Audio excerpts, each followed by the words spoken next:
Bonjour.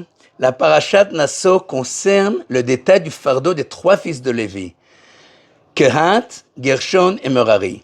Mais, pour les fils de Kehat, la Torah précise, Nasso et Drosh, littéralement, qu'on relève leur tête. De même pour les fils de Gershon, l'expression fait aussi le relevé de leur tête.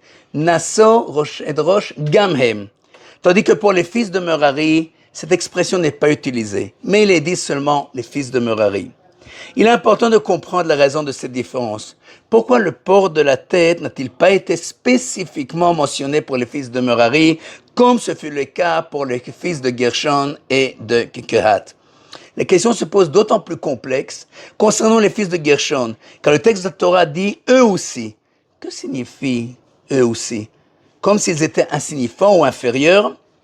Le Khatam Sofer pose ces deux questions et répond pour une interprétation originale, source d'encouragement pour tous ceux qui passent dans des moments difficiles. Le Khatam Sofer écrit que les noms Kehat, Gershon et Merari font allusion à trois périodes de l'histoire du peuple d'Israël. Le mot Kehat signifie rassembler. Il symbolise la période où le peuple d'Israël est uni sur sa terre et où le temple est à son apogée. Cela se reflète également dans les noms des fils de Kehat. Amram, Yitzhar, Hebron et Uziel. Amram, le peuple élevé. Yitzhar, l'huile qui nous donne de la lumière.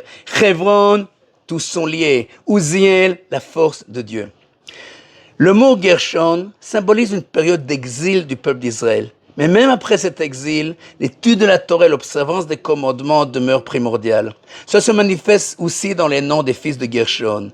Livni, Lavan, blanc, et Shimi, qui écoute la Torah.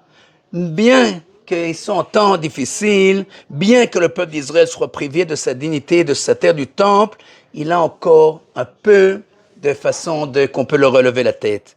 Mais Merari symbolise la souffrance, l'amertume, désignant les périodes où le peuple d'Israël gémissait sous le décret de destruction et des tourments infligés par la nation.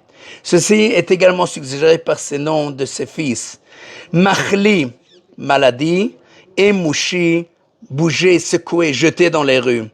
Le Khatam Sofer affirme que même cette génération, malgré les afflictions, demeure fidèle à Dieu, elle est supérieure aux générations précédentes. Dès lors, il n'y a pas lieu de dire qu'il faut leur relever les têtes.